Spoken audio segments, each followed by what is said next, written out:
नमस्कार, मैं कुशल कुमार चंदन क्लासेस में आपका स्वागत है। आशा करता हूं कि आप सभी अच्छे होंगे। तो दोस्तों, आज का प्रश्न है, वित्त वर्ष 2024-25 के लिए नया औसत मनरेगा वेतन कितना निर्धारित किया गया है? तो आंसर है 261 रुपया प्रतिदिन। ठीक है, यानी प्रतिदिन मिलेगा। नई मजदूरी दर 1 अप्रैल 2024 से लागू होगी।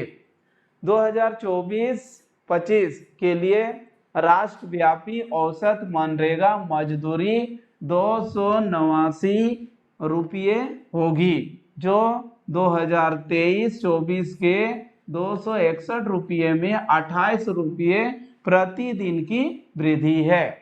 ठीक है, याद रखेंगे। आगे बढ़ते हैं दोस्तों। अगला प्रश्न है, मोहम्मद शमी सहित कितने खिलाड़ियों को अर्जुन अवार्ड से सम्मानित किया गया? तो दोस्तों, कुल कितने हैं? 26 खिलाड़ियों को मिला था अर्जुन अवार्ड।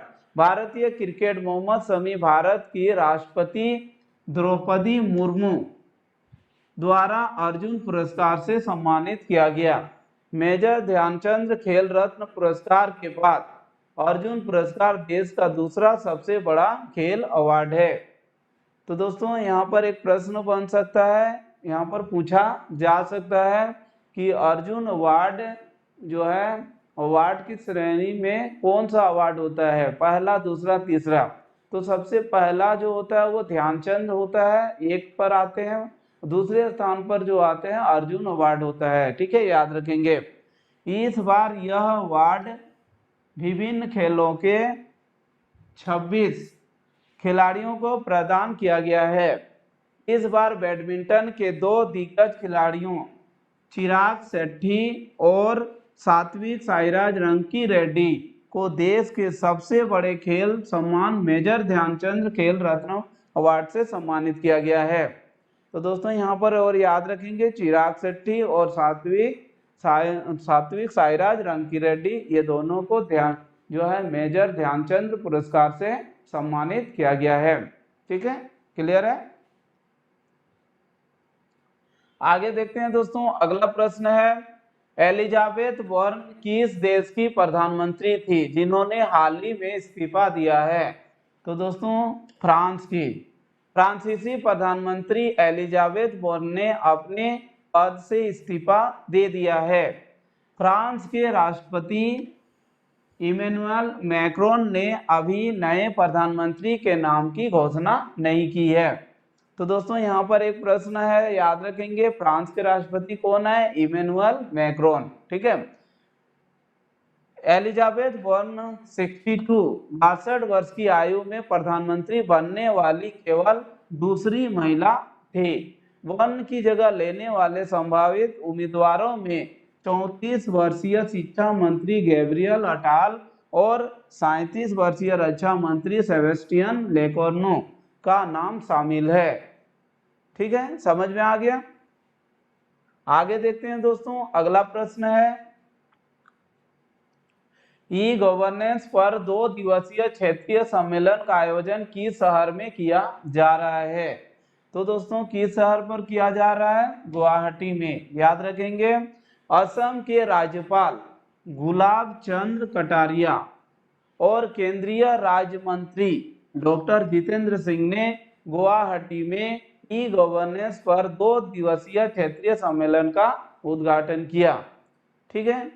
असम सरकार के सहयोग से 8 पूर्वोत्तर राज्यों और पूर्वी क्षेत्र के 4 राज्यों को शामिल करते हुए 9-10 जनवरी 2024 को 2 दिवस सम्मेलन के आयोजन कर रहा है। 2014-2024 के दौरान DARPG द्वारा यह 26वां क्षेत्रीय सम्मेलन का आयोजन है। ठीक है, तो याद रखेंगे।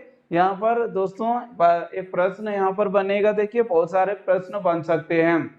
पहला प्रश्न, असम के राज्यपाल कौन है? तो गुलाब चंद कटारिया। ठीक है। और केंद्रीय राज्य मंत्री कौन है? तो डॉक्टर जितेंद्र सिंह। ठीक है, ये 2 प्रश्न यहाँ पर बनेंगे। दोस्तों, यहाँ पर जो है, जो 2 दिवसीय क्षेत्रीय सम्मेलन है उसमें कितने राज्य हो रहे हैं? 8 पूर्वोत्तर राज्य होंगे और 4 राज्यों को, जो पूर्वी क्षेत्र के 4 राज्य हैं, उनको शामिल किया जा रहा है। ठीक है, समझ में आ गया? आगे देखते हैं दोस्तों, अगला प्रश्न है, भारत का सबसे बड़ा हरित हाइड्रोजन उत्पादन केंद्र कहाँ स्थापित किया जा रहा है? तो दोस्तों कहाँ स्थापित किया जाएगा? विशाखापट्टनम में। इस केंद्र का निर्माण आंध्र प्रदेश के विशाखापट्टनम में अच्युतपुरम मंडल के पुदीमत्ता गांव के पास 1200 एकड़ भूमि पर किया जाएगा। तो दोस्तों यहाँ पर देखेंगे प्रश्न ही प्रश्न है, यहाँ पर बन सकता है कि यहाँ पर किस गांव में किया गया? भारत का जो सबसे बड़ा हरित हाइड्रोजन उत्पादन केंद्र आंध्र प्रदेश के विशाखापट्टनम के किस गांव में किया गया है? तो कहां पर? पुदीमत्ता गांव में। ठीक है, और कितना एकड़ पर किया जा रहा है? 1200 एकड़ जो भूमि पर किया जाएगा। पुदीमत्ता हरित हाइड्रोजन केंद्र का लक्ष्य जो है दोस्तों, इसका लक्ष्य क्या है? नई ऊर्जा प्रतिमान में प्रौद्योगिकियों के लिए एक विश्व स्तरीय इकोसिस्टम का निर्माण करना है। तो ये इसका मेन मकसद है। आगे देखते हैं दोस्तों, अगला प्रश्न है, हाल ही में किस राज्य में कॉलेज पगथानसी मिशन की शुरुआत की गई? तो दोस्तों आंसर है मणिपुर। मणिपुर के मुख्यमंत्री एन बीरेन सिंह ने बिष्णुपुर जिले में विभिन्न विकास परियोजनाओं का शिलान्यास और उद्घाटन करते हुए कॉलेज पगथानसी मिशन की शुरुआत की। मुख्यमंत्री ने मोइरंग कॉलेज में आयोजित एक समारोह में राज्य में सरकारी कॉलेजों को बेहतर बनाने के लिए कॉलेज पगथानसी मिशन की शुरुआत की। मुख्यमंत्री ने कहा कि कुल मिलाकर 24 कॉलेजों को मिशन के तहत लिया गया है और प्रत्येक महाविद्यालय में 2.5 करोड़ रुपए की लागत से सुविधाएं विकसित की जाएगी। ठीक है, तो दोस्तों यहाँ पर याद रखेंगे प्रश्न, यहाँ पर बने प्रश्न है यहाँ पर। ठीक है, कितने कॉलेजों को यहाँ पर किया जा रहा है? तो कॉलेज पगथानसी मिशन में कितने कॉलेजों को मिशन के तहत लिया गया? तो 24 कॉलेज है। इसमें लागत कितना आ रहा है? 2.5 करोड़ रुपये। ठीक है, समझ में आ गया?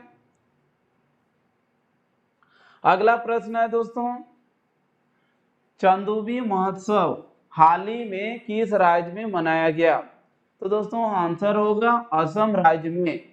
हाल ही में असम राज्य में चंदूबी झील के किनारे चंदूबी महोत्सव का आयोजन किया गया। यह महोत्सव प्रति वर्ष नए साल के पहले दिन से चंदूबी झील के किनारे 5 दिनों के लिए आयोजित किया जाता है।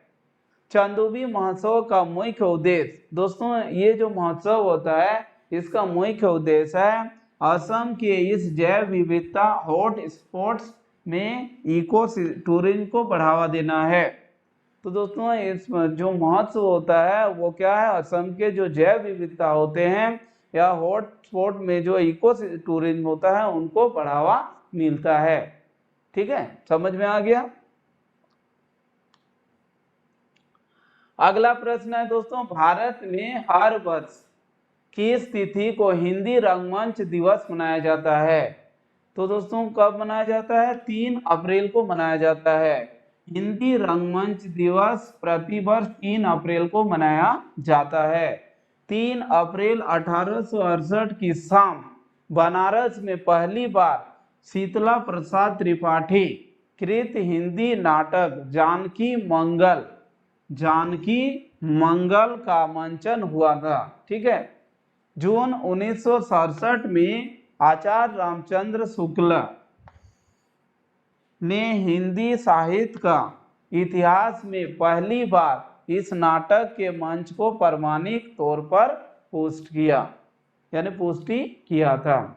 ठीक है, क्लियर हो गया?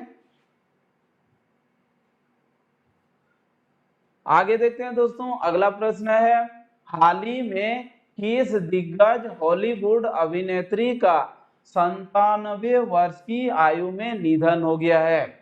तो दोस्तों आंसर है बारबरा रस है। ठीक है, याद रखेंगे, जो हॉलीवुड अभिनेत्री है जिनका 97 वर्ष की आयु में निधन हो गया है, बारबरा रस है। बारबरा रस जो ईट केम फ्रॉम आउटर स्पेस जैसी प्रतिष्ठित फिल्मों में अपनी भूमिकाओं और पेटन प्लेस और ऑल माई चिल्ड्रन जैसी टेलीविजन श्रृंखलाओं में अपनी विस्तारित भूमिकाओं के लिए जानी जाती हैं, का 97 वर्ष की आयु में निधन हो गया है। उनकी बेटी ने, दोस्तों जो इनकी बेटी है बारबरा रस की बेटी ने फॉक्स न्यूज को अपने निधन की पुष्टि की है, यानी उसके बारे में जानकारी दी है। ठीक है, समझ में आ गया। अगला प्रश्न है दोस्तों, नेशनल मैरीटाइम डे प्रति वर्ष कब मनाया जाता है? तो दोस्तों आंसर है 5 अप्रैल को। इनके बारे जानते हैं, राष्ट्रीय समुद्री दिवस या नेशनल मैरीटाइम डे, ठीक है, हर साल 5 अप्रैल को मनाया जाता है। यह देश के अंतर्राष्ट्रीय व्यापार, दोस्तों यह जो है देश के अंतर्राष्ट्रीय व्यापार और आर्थिक विकास में समुद्री क्षेत्र के महत्व को बताता है। क्लियर है? यह दिवस पहली बार 5 अप्रैल 1964 को मनाया गया था। राष्ट्रीय समुद्री दिवस जो 24 का थीम है भविष्य को नेविगेट करना, सुरक्षा पहले। ठीक है, तो दोस्तों navigating the future safety first है, याद रहेगा। तो दोस्तों यहाँ पर जो नेशनल, यहाँ पर एक और प्रश्न बन सकता है कि नेशनल मैरीटाइम डे कब मनाया गया था? सबसे पहले 5 अप्रैल 1964 को। ठीक है, और 2024 में नेशनल मैरीटाइम डे का थीम क्या है? दो भविष्य को नेविगेट करना और सुरक्षा पहले। ठीक है, तो इस प्रकार से दोस्तों, और ये प्रश्न मैं पिछले क्लास में दे चुका था, तो सभी ने इस प्रश्न का आंसर भी कर लिए थे। ठीक है, समझ में आ गया। अगला प्रश्न है दोस्तों, इस प्रश्न का आंसर बताएंगे, क्या होगा इस प्रश्न का आंसर। हाल ही में किस देश ने भारतीयों के लिए 5 साल के लिए मल्टीपल वीजा एंट्री की शुरुआत की है? तो दोस्तों किस देश के द्वारा किया गया है, यह आपके ऑप्शन में दिए गए हैं। तो दोस्तों इस प्रश्न का आंसर आप बताएंगे, इसका सही जवाब क्या होगा। तो दोस्तों आशा करता हूं कि आज की जो क्लास है आप सभी को समझ में आ गया और आपकी जो जानकारी मिली वो आपको याद हो गया। तो दोस्तों इसी प्रकार से आप हमारे ऐप से भी क्लास कर सकते हैं, जो डिस्क्रिप्शन बॉक्स में लिंक दिया गया है। क्लास करने के लिए धन्यवाद। आपका दिन शुभ हो। जय हिंद।